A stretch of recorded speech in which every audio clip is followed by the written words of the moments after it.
And welcome to the studio, everyone. You are listening to Small Biz Matters on Triple H and across Australia on the Community Radio Network. My name, of course, is Alexi Boyd, your local small business expert, advocate and lover of all things admin. Thank you for joining me again this week. Just a quick recap on anybody who's missed the last couple of shows. We've had some fantastic guests over the last few weeks, ingratiating us with huge amounts of small business education. In particular, let me highlight to you, we had someone from Cisco coming out last week talking all about cybersecurity. Now, that was a really important program because it helped us as small businesses to understand what the risk is, where the danger may be coming from, and what we can do, which may not necessarily be hugely expensive, to protect ourselves in terms of cybersecurity. So that was Steve Moros, who is the head of cybersecurity for Cisco. And it's really nice to have the big boys joining us here on Small Biz Matters to help educate us. There's also been a myriad of other expertise. We had, of course, Michelle Archer, who's our local expert, talking about employment law, the casualisation of the workforce, and how you can make sure that you're understanding the changing nature of employment around those that you employ.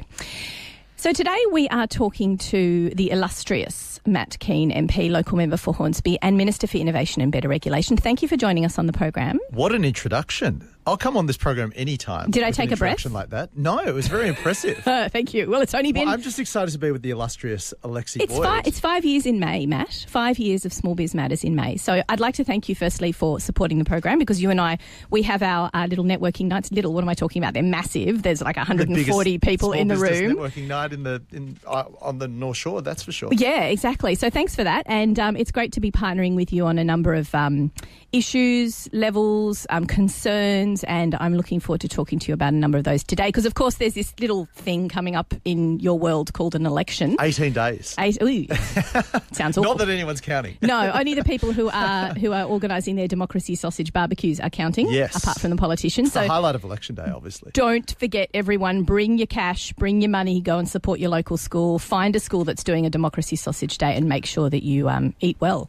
Well, I've got 25 democracy sausages to eat as I venture around the 25 polling booths. Wow. Are there 25 in the electorate? 25 polling booths in the Hornsby electorate. Mostly public schools, obviously, but there's a few community centres and whatnot. And the electorate's a pretty big one for Sydney. It's going from Pennant Hills in the south right up to the Hawkesbury River in the north, and then from Wahroonga in the east right across to Arcadia in the west of the Shire. The pre-polling booths opened yet? No, they open next week on the 11th. So not that we should advertise those, because I want everyone to go to their local school and support their local school. And buy their sausage, not to pre-vote. But for those people that might be going away or have difficulty getting to a polling booth on the 23rd of March, then there's pre-polling available. The pre-polling's it's going to be on George Street. So you can jump on the New South Wales Electoral Commission website to get all the details for that. So excellent. Usually it's starting from the 11th. It's from 9 till 5, and I think it's open on Saturday, the Saturday before the election as well. But just check the New South Wales Electoral Commission to get the details on that. Well, thanks for that top tip. Pleasure. Are you concerned? Concerned about being on Small Biz Matters? No. The difficult questions you're going to ask me? Are you concerned about the election? I'm just concerned about making sure that I get out there and tell the community about my positive plan for the area, so that they've got all the information they need to make an assessment when they go into the ballot box. Excellent. Well, let's talk a little bit about that, because we're going to talk about some small business issues, particularly in and around the area as well, but just in terms of your portfolio, because that's really important. Minister for Better Regulation, you are the first of your kind. You're leading the way. It would be obviously nice if that position continues, because it is a very important one in terms of innovation and growth in that space. So let's talk about, you've improved regulation. You've come on the show before and talked about how the Liberal government is looking to cut red tape at the state level. But what are you hoping to change moving forward in the next couple of years if you were to come back into government? Well, we know that small business is the engine room of the New South Wales economy. In fact, it's the largest employer in the state. So it's a critical part of this state. And that's why we want to do everything we can to support small businesses. I've done that as the Minister for Innovation and Better Regulation, and I did that through the introduction of my Better Business reforms last year. The Better Business reforms were all about cutting red tape for small businesses and cutting the taxes that they paid. As a result of these reforms, we've saved small businesses in the Hornsby area and right across New South Wales about $500 million over the next decade in lower fees, less red tape and more opportunities for them. So it's a huge win. I think that was just the start, though. We identified a number of trades, for example, where they were paying far too much in administrative fees and taxes to government. We slashed them.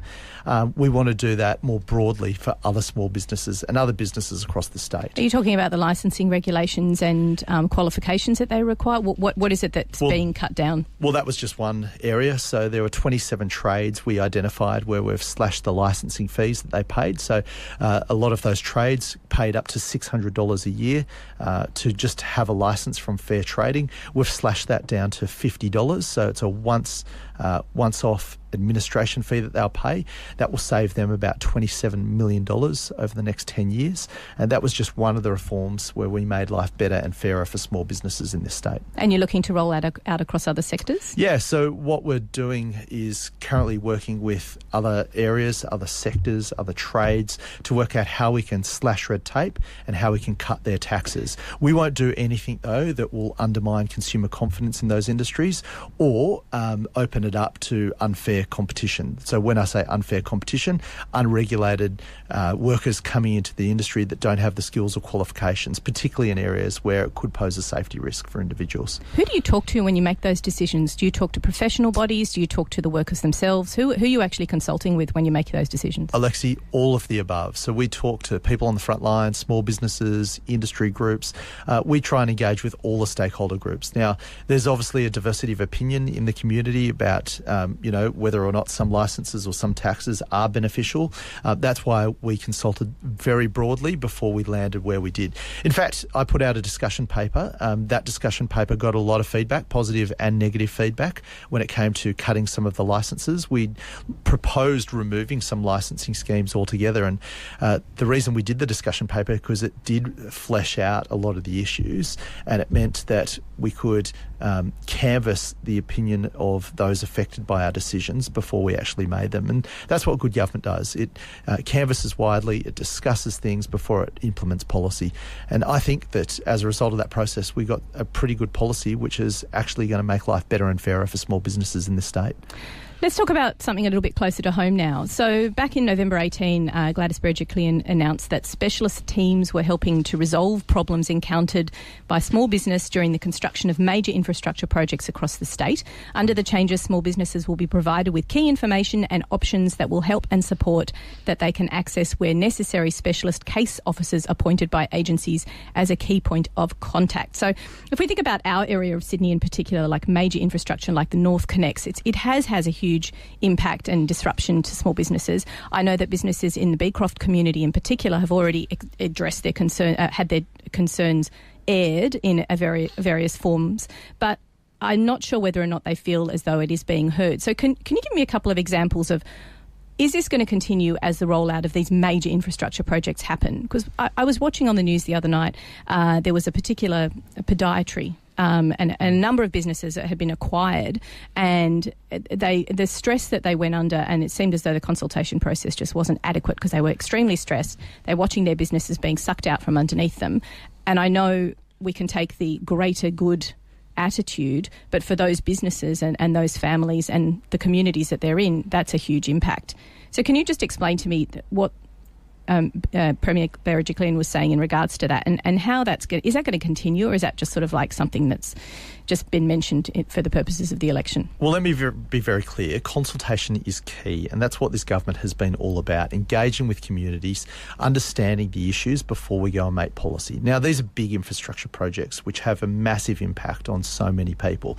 North Connex is no different. I mean, this is a huge project which will remove about 40,000 cars a day off Pennant Hills Road and 5,000 trucks. It'll improve congestion, improve travel times, and it will ultimately make our community a lot safer. So there's enormous benefit from doing that. But there are people that, are experiencing some pain, some short-term pain for that overall long-term gain. So I guess what the Premier said is that she's conducted a review, or she's asked Glenn Kean, who's the Customer Service Commissioner in New South Wales, to review a whole range of processes about how government engages with small businesses, impacted particularly by major infrastructure projects. That review hasn't been released yet, but it's about getting the learnings out of these major projects so that we can do things better with the next wave of infrastructure that's been rolled out. So the government said that we'll be investing $87 billion in new infrastructure projects over the next 4 years.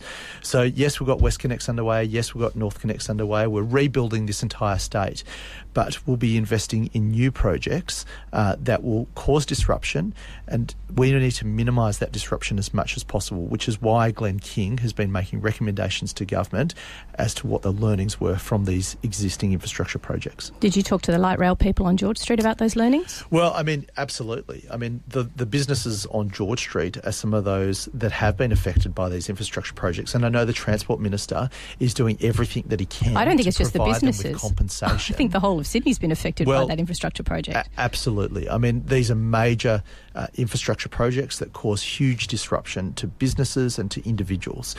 We understand that, and it's about making sure that we minimise that as much as possible. I know that the Transport Minister has been working with those small businesses to provide them adequate compensation to get it right. Have we got it right all the time? Well, we probably could have done better in some instances. That doesn't mean we shouldn't strive to do better. So that's something that we're looking to address. The Premier's obviously got this review underway so that we can do things better in the next wave of infrastructure that will be rolled out. So there will be consultation panels, there will be adequate consultation, and people will feel as though they're being, subsidised if their businesses are going under? Well, as they should be. I mean, if there are businesses out there that are affected by these major infrastructure projects, there is a process in place to make sure that they're compensated appropriately. Not just compensated appropriately, if their business has to be acquired. I mean, I chaired the review of compulsory acquisitions and land valuations in this state and made a number of recommendations which the government has implemented and now put additional protections in place for those businesses. So they're now afforded procedural fairness. They have to get fair market value for their properties, and they can't be overridden by governments on a whim. So we've put a lot of protections in place. Is there more to do? Well, that's exactly what this review is about, to identify those additional things that we can do to protect small businesses, to protect individuals that are disrupted from these major infrastructure projects. But let me just make it very clear, Alexi, these are huge projects. We are rebuilding this state for the benefit of every single citizen. Will some people experience some short-term pain? Yes, absolutely. Absolutely. But there is a price for rebuilding this city and making it a modern international city that will benefit every single citizen of this state. I would argue that short-term pain shouldn't equate to taking a business completely out of business, which has occurred. Well, that's exactly why we have compensation schemes in place to compensate people that are affected by infrastructure disruption, and also when it comes to compulsory acquisitions, making sure that those businesses or those individuals are afforded procedural fairness and that they can get a fair price that is appropriate and at market value. So if businesses have got any concerns about these infrastructure projects that are happening in their area, you've mentioned the Transport Minister's department, you've mentioned your department, where do they go to seek any assistance? Well, there's a process with regard to compulsory acquisitions whereby the Valuer General is required to provide... but which number do they call? When you're running a small business? Well, if it's in this local area, they can call my office number at 9476 3411 and we'll put them in touch with the right agency. It depends on what the project is and who the responsible authority is. As I said, come through my office and we'll refer them to the appropriate part of government. Well, you heard it here on Small Biz Matters. If you've got a problem, you can just call Matt. So let's talk about another issue here, because this is something that keeps cropping up. I know that Angela Vitkoulis and the Small Business Party are really running with this quite a lot for the election, which is payroll tax. It's a massive burden to business, and I think it's a bit, in my opinion, as in my profession, I believe it's quite counterintuitive to be penalising businesses who are growing. So you take on more staff, you hit a certain threshold, and all of a sudden you've got this quite large tax, and I might say quite a cumbersome process of trying to calculate what that tax is, in addition to the tax you're already paying at a federal level. So is there any plans to provide any alleviation for these taxes moving forward? Well, not only are there plans, there's actually real action. In the last budget, we increased the payroll tax threshold from $750,000 to $1 million, which means that a business will now no longer have to pay payroll tax until they hit turnover of $1 million. That's a huge win for local small businesses that are looking to scale and are looking to grow. I mean, why should people be penalised for employing people and growing our economy? Right now in New South Wales, we have the lowest unemployment rate in the country, 3.9%. I mean, New South Wales is the powerhouse of the economy. And the reason we've got that is because we've cut taxes and made it easier for businesses to thrive. So we'll continue to focus on that. I know the Premier's got the Productivity Commission looking at what we can do to reduce payroll tax further. We're currently working through those issues, but let me be very clear on this program. Small business is the engine room of this economy. This government is absolutely committed to supporting small business. We've done it through our Better Business reforms. We've cut $500 million for small businesses over the next decade. We've done it by reducing the threshold or increasing the threshold for payroll tax in this state. This government is absolutely committed to making it easier for businesses to get ahead, to scale up and to grow our economy. If the Liberal government comes back into power, is there a timeline to be examining and reassessing the payroll tax situation? Well, that's happening right now. But one thing that is very clear, if a Labor government is elected into New South Wales, they have already said that they will cancel tax cuts for small business in New South Wales. And that puts jobs and opportunity at risk for every single citizen of this state. So there is a clear contrast in the policies of the two major parties going into this election when it comes to small business. One wants to grow our economy, cut taxes and cut red tape. The other wants to get rid of those tax cuts and make it harder for small businesses to do what they do best, grow our economy. Well, we will be having the Labor candidate on the show next week, so I'll be putting those questions to her to see what her Labor government plans to do if they were to come into power. So let's talk about your role as a Minister for Innovation. And this is something we have discussed a number of times on this show, and I'm going to bang on about it, and I'm not going to stop chewing your ear off about it. I believe that these centres for innovation, these co-working spaces, these collaborative spaces seem to be all located in the inner city suburbs. And they are a wonderful space for collaboration, for working together, for using free meeting rooms and free spaces, even just to get together for a coffee, but also to grow your business and be surrounded by other like-minded businesses. Right now, we have a dinky little admin hubs going on once a month where businesses come and work for half a day in a collaborative space. When are you, as a Minister for Innovation, in your own backyard, going to look at offering this opportunity to local small businesses? You know how many businesses are registered in Hornsby. Why is it that we can't look at having the similar space here, even in a fledgling form, and look at collaborating better and working together? Well, the key thing with innovation is collaboration, as you so rightly said. And when you think of innovation, you actually think of Silicon Valley, you think of Tel Aviv, you think of places that are precincts. I don't. I think of innovation. I think of businesses being innovative in their own right and innovative in the way that they work together. No doubt about that. But let me just come back to this. Silicon Valley is known throughout the world as an innovation hub, as is Tel Aviv. Those things are precincts. What are precincts? They're where you bring together all the actors in the innovation ecosystem. So that means your businesses, your academics, government, all working together to generate ideas. So the government sees the opportunity of bringing together all the actors in the innovation ecosystem into one place. That's why we've recently announced the tech precinct in the Sydney CBD. So that will be a huge space bringing together all the actors in one place. We've set up the Sydney Startup Hub, for example, a $30 million investment, as you said, bringing together entrepreneurs with venture capital, with government, all under the one roof. And as a result of that Startup Hub, we've now got 480 startups working under the one roof in Wynyard, employing over 2,500 people. So we want to see, when people think of innovation, they don't just think Silicon Valley, Tel Aviv. I want them thinking Sydney. Now, to your point, why isn't this being rolled out in Hornsby? Well, we want to see this rolled out right across the state. Innovation just doesn't occur in the Sydney CBD. It occurs everywhere. So we need to be providing the infrastructure and support for small businesses to be able to do what I talked about.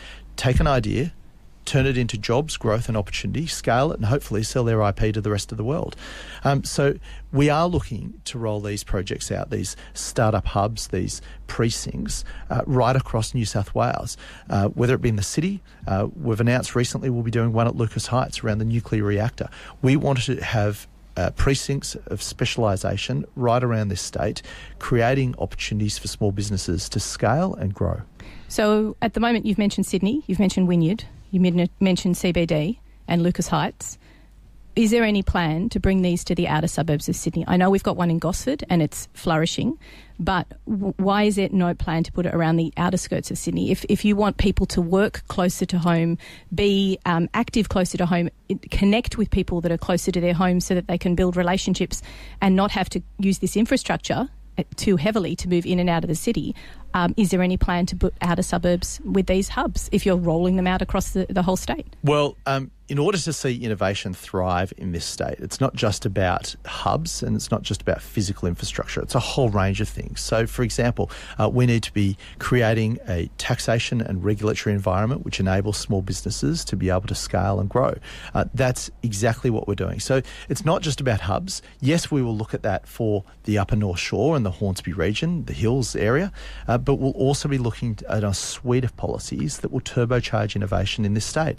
They look like tax cuts for small business. They look like removing red tape. They look like also protecting people's IP when they come up with new ideas and new products. I mean, we've got a business that I met with recently in Hornsby that's doing some incredible stuff in medicinal marijuana. I want to see those guys setting up shop here, growing, employing local people and taking their IP to the rest of the world.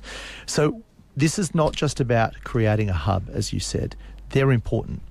It's also about creating a playing field, a regulatory environment, a taxation environment, which enables those businesses to stay here in Australia, stay here in Hornsby, grow, scale, and export their IP to the rest of the world. And that's exactly what we're doing. So it's a formation of policy and legislation and ideas around cutting red tape as well as the physical infrastructure. It's a whole suite of measures to encourage innovation to thrive. My vision is that not only Hornsby, but New South Wales becomes the innovation capital of Australia and the whole Asia-Pacific region. And for that to happen, we need communities like Hornsby and Ku-ring-gai and the Hills and the Central Coast all seeing innovation thriving in their communities. The way we'll do that is by creating the right physical environment. So setting up things like hubs, as you said. So we're looking to roll those out right across the state. It's also about creating the right regulatory environment where we protect people's IP. We remove unnecessary red tape. Let me give you a perfect example. I mean, drone technology can't be, it can only be accessed in certain areas. We need to make sure that people are able to, if people want to be starting drone businesses or, driverless cars, that we create the right playing field for that to occur. So we're looking at those things. Technology is evolving at an exponential rate and government is really bad at responding to putting in place the regulations that they need quickly. We need to be adaptable, we need to be flexible, we need to be responsive to the emerging technologies so that they can grow here in Australia, hopefully in our backyard of Hornsby, and hopefully our entrepreneurs can take it to the rest of the world. We've got some of the best entrepreneurs in this country. We've got some of the best research coming out of our universities. In fact, Australia's in the top 3 when it comes to entrepreneurs and research coming out of our universities, but we're not in the top 30 when it comes to the commercialisation of that research and seeing those entrepreneurs turn those ideas into commercial opportunities. So we need to bridge that gap, and it's not going to occur by just focusing money in the city. It's going to occur by encouraging businesses in areas like ours to thrive and scale. Well, I hope that those actually turn into fruition, and we do see some changes and developments happening in our area in terms of a physical space. I think that's very important, and not just in terms of the nature of collaboration, but also for your own backyard and the people who work here in their mental health. It's really important that we all get out of our inner working spaces inside our homes and get out and start collaborating, working with other individuals. From a mental health perspective, that's very important. I know that that's something that's very close to you and Julie and Lisa's heart. Yeah, no, absolutely. So we want to see innovation become the business plan for New South Wales. We want that to differentiate us from every other state in Australia, but also in the Asia Pacific region. We can do it. We've got the people. We need to create a playing field for that to thrive. I don't want to see more businesses setting up shop here and then going, it's too hard in Australia, it's too hard in New South Wales, there's too much red tape, there's too much tax, so I'll go offshore. That's taking jobs offshore. That's taking opportunities offshore. I want to see those businesses setting up here, scaling up here and growing to give our local entrepreneurs, our local businesses, the opportunities to succeed. Well, it'll be interesting to see how you do that in a how sense in the next couple of years, Matt. Look, good luck. Oh, sorry, I'm not allowed to say that, am I? Chookers, break a leg for 18 days' time. We hope you get some sleep in the meantime. Thank you very much for coming on Small Biz Matters. It's been a pleasure having you, and thank you for answering all of our questions. If you've got a question that you'd like to ask Matt, feel free to shoot it through to the Small Biz Matters Facebook page. And, of course, if you missed any of today's interview, it will be live in the next 1 or 2 days on smallbizmatters.com.au. Keep hitting it to the politicians. Keep asking them those hard questions. Thanks for joining me, everyone, and we will see you all next Tuesday at 9 a.m. for Small Biz Matters on Triple H and across the Community Radio Network.